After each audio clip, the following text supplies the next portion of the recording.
men's competition. What about the latest developments, Dr. Khalid, in Australia? I'm really interested in the word development. Yes. I'm always looking forward to watch the youngsters coming up, the new guard, especially a guy like Alex de Minaur. Yes. Those players were competing head-to-head with our top players in 2016 in the Australian Open. Actually, our top player, Youssef Hussein, lost to Alex de Minaur in the round of 16 in the Junior Australian Open. It was a close match. And then 2 years later, Alex de Minaur is seeded in the seniors in the Australian Open, winning ATP titles. Youssef is still doing good, but he's like 300 something in the world. And Alex is competing against Nadal tomorrow. Yes. According to Federer, he's one of the youngsters that he's looking forward to see what he's going to do. So what about the gap, Dr. Khalid? As you said, 2 years ago, Youssef and Alex were at the same level, competing for the same competition and the same tournament.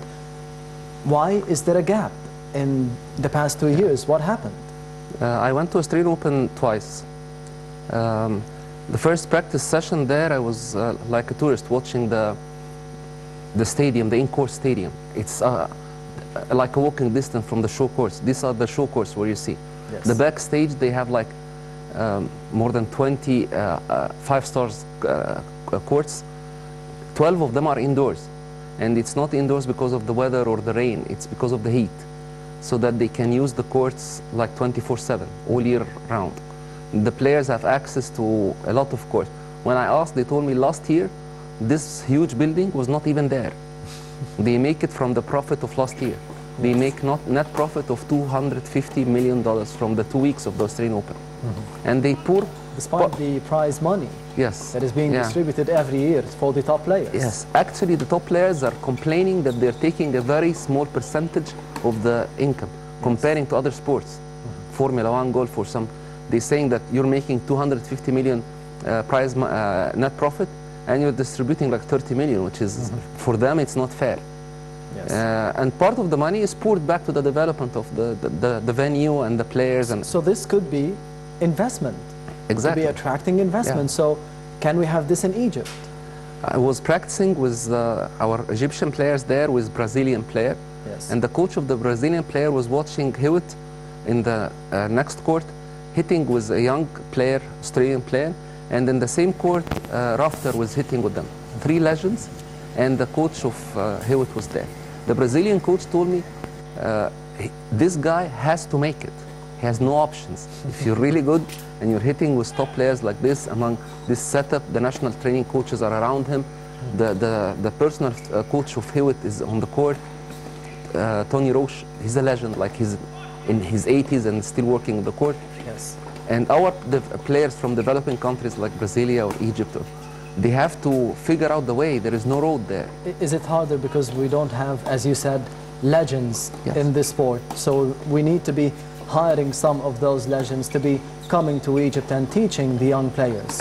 It's not just about hiring, because if you're a foreigner coming to Egypt, the big stars, they are not very good in development. Their job is just to be the trailblazer, just his presence there with his compatriot from the same nationality. But if he's coming here, he's not Egyptian. He doesn't know how to develop, what's the problems he faces. He doesn't have the same influence as his and there's, they call it the vicarious win. If he's Egyptian, I'm Egyptian, he made it, it's not impossible for me. It's like Mohamed Salah in football. Exactly. Yes. But if he's Russian or Australian, maybe he's foreigner, he can make it. I'm Egyptian, I can't make it. He has more facilities, he has a better opportunity. It doesn't solve the equation for our local players, task of any federation.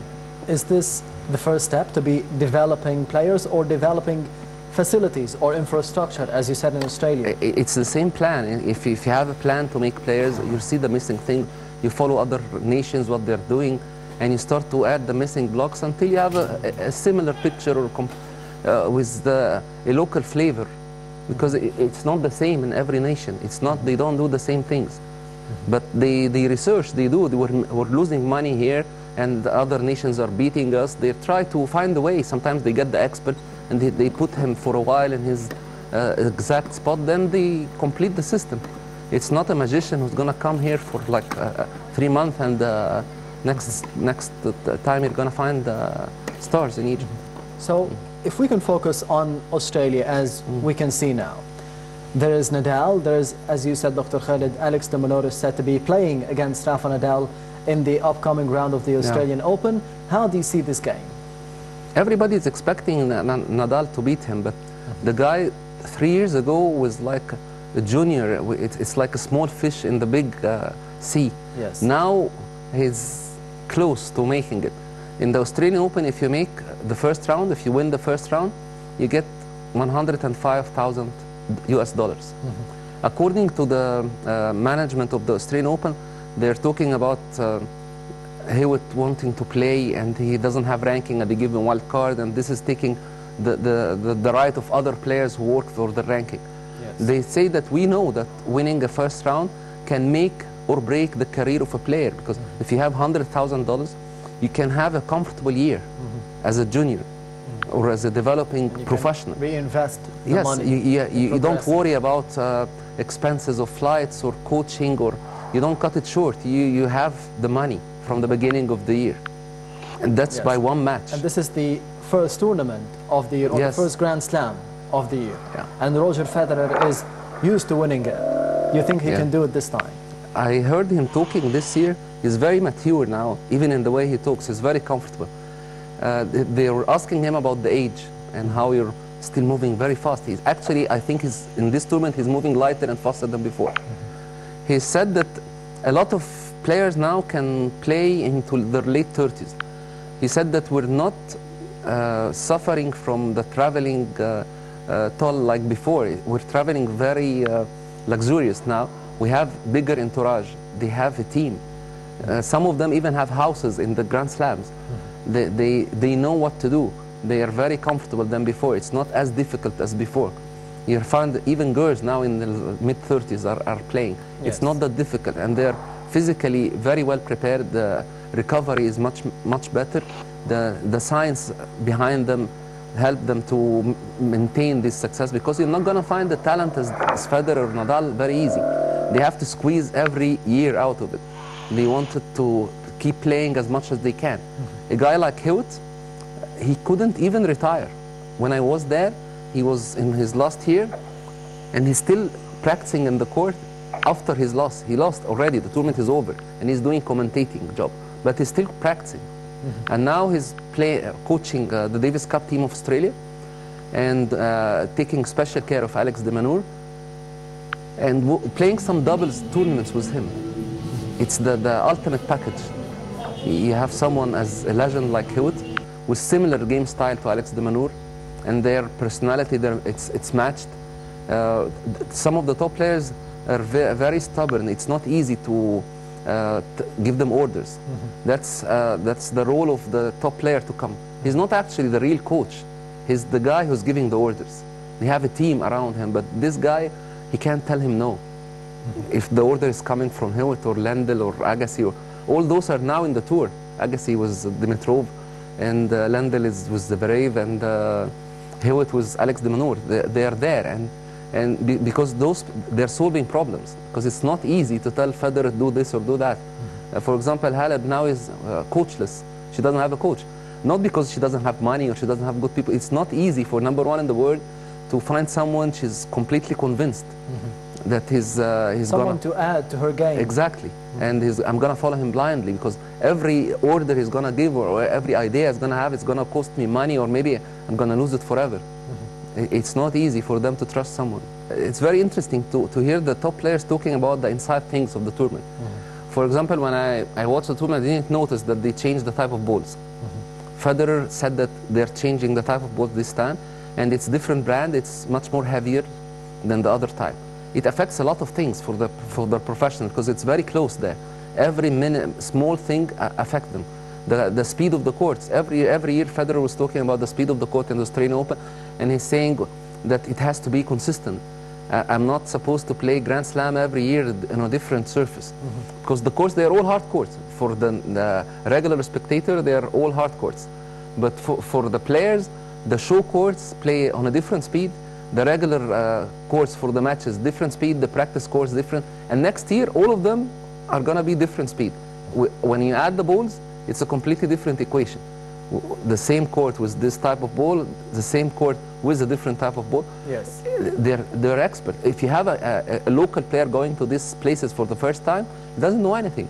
You just go there and keep watching and taking selfies with the players. So it would be unpredictable, the tournament this year, because everything changes, or as we said in the beginning, everything develops every year, and it is in the favor of the game itself, or for the spectators to be having better games to watch. I don't think there is going to be a gap as before. Usually they have gaps between generations. When Sampras and Agassi were fading away, there was a gap. Yes. Now they're catching up. The young players, it's not easy to make the transition from the juniors to the seniors in 2 years. It's magic. You're going to find a player like 35 years old playing with someone who's 19 or 20, making And the losing. transition. Yeah, it's a huge speed to do the transition. Yes. Others take it slowly and make it, but some of the top guys are doing it. Yes. On the girls' side, it's even more interesting. Yes, one of the top players in the world in the men's competition is Andy Murray, and he said that he would be retiring this season. Yeah. How would you comment on that? I was not surprised, because Andy Murray has a condition in his patella. The patella is split. This is a congenital thing. He was born like this. And he was exposed to the best sports medicines in the world. And they were able to make him compete in a very good shape. Actually, nobody talked about this during his career, because the guy can compete until he won Wimbledon. Yes. And he suffered another injury, because all these things, if you're not playing sport, it can pass. But if you're playing sport when it was something not normal, Small details. it's going to affect. He has hip surgery, he have other things. And the game is very brutal. It's very physical. And when he stopped for a while and he got injured again, and his game was not like Federer. Andy Murray is a grinder. He has to work his way out. He's not always aggressive as Federer. Federer is a very smart guy. He adapted his game. You never find Federer someone playing him around the court, moving him all over the place. Yes. Murray doesn't mind to run and chase balls and put some shots, easy shots that's gonna put you on the defense. That's his game. And it's very difficult to maintain the physical ability to play with this game for a long time. Yes, Doctor, you said that it is a very brutal game nowadays, very physical game. Do you think that this is in favor of the sport or against it? It's a normal development. You have better athletes now, because before tennis was... But do we have more injuries? A guy like Can we lose better players like Murray for an injury? They have what they call a Formula 1 treatment. In football, you have one doctor or two for the whole team. In tennis, you have a whole team of doctors for one player. And they're following him around. They are exposed to the best in the world, the best in recovery. They all, the cryotherapy after, they all know these things. The cold hot tubs, the freezing, they know everything. Yes. And the facilities now, it's not even in the clubs, it's in their houses now. So if we can take it nation by nation or country by country, you said that Alex de Minaur is having special treatment and special coaches to be looking after him, to be developing him into a better player, into the top 10 players of the world. Do you think that every country has just one player to be looking after, and this is considered a success for the country? No, Australia doesn't have only one player. They keep, if you show a talent and you're Australian and you started to show a little talent, Yes. they're going to take you and help you as much as they can. Not all of them make it, because a player like Destiny Ayava, she's 2000, born 2000. She's Australian. This is the third Australian Open for her to lose in the first round. And they don't give up on her. She's the best in her age, and they have the Australian 19 Open. years old. Yes. Yes. And she's still trying. She's not bad, but for the bar and for the expectations of the Australians, she's not a top player. So how? It's a science now. Even some people go to the extreme that they make it like a mathematical equation. You take the age of the player plus his junior ranking equals his potential. It's as simple as this. Others take it to the other extreme and say that you can't judge talent like this by numbers. It's a feeling, and you have to watch how the player plays. Some players do it in the juniors and they fail in the professionals. And they asked Federer about one of his matches against a young and upcoming player. He said, I didn't have a chance to see him, but for sure my team is watching him now. He have a very good entourage. If in the tournaments, if you don't have a team, I'm watching my player playing now, and as soon as we finish, the next match is already finished. I didn't see the opponent. I didn't have a chance to see him. And maybe he's something unique in him. I have to see it. I didn't have a chance to see him in the court. He doesn't focus on him. He focuses on winning. He's playing against an opponent in this court, yes, in court 4, for example, and the winner is going to play the winner in court 15. And as soon as I finish, court 15 is already over. I didn't have a chance to see the player. And so he has to focus on himself, on his game. We need a team, another team of coaches to watch this and give me information here. That's what Federer is saying. My team is definitely watching him right now. I'm giving the interview now, but my team has finished watching my match, and some of them are watching the new player and giving him notes about it. It's not that easy. International tennis is becoming more like it's a show business now. There is a lot of things happening behind the scenes. They manipulate the speed of the ball, the speed of the court, to make it fun to watch, to give a chance to a local player. When Hewitt was playing for Australia, they make it very slow. It's our Grand Slam. We want someone, he's like a box office. Yes. We have to see him in the final round.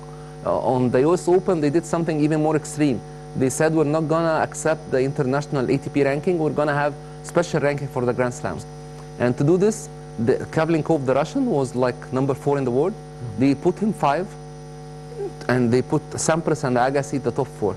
In order to make a chance of playing in a semi-final or a final of the US Open against each other, it's like the ratings on the TV, everybody's going to watch this. It's huge business, big money for them. The Kavlinkov guy was Russian. He doesn't have even a sponsor behind him. Both guys have big companies behind them. It's a huge business. For example, it's very interesting to see that all the top players, their first round matches are against the weakest players in the draw, either a wild card or a qualifier. Yes. It's the computer system. But it's not a coincidence. Some guy did a research about this. He said, if it's random coincidence, it's not going to happen all this. It's impossible to happen like this. Every time. The qualifiers or the wild cards, they usually play the top seeds in the first round, because nobody wanted Federer to lose in the first round. Yes. Even anyone. They're going to lose a lot of money. We need the big names in the final rounds to be watching. And it's very difficult at the start of the tournament. As soon as they play their first 3 hours on the course, they know the things. You can't surprise them. They say it's very difficult to beat them in the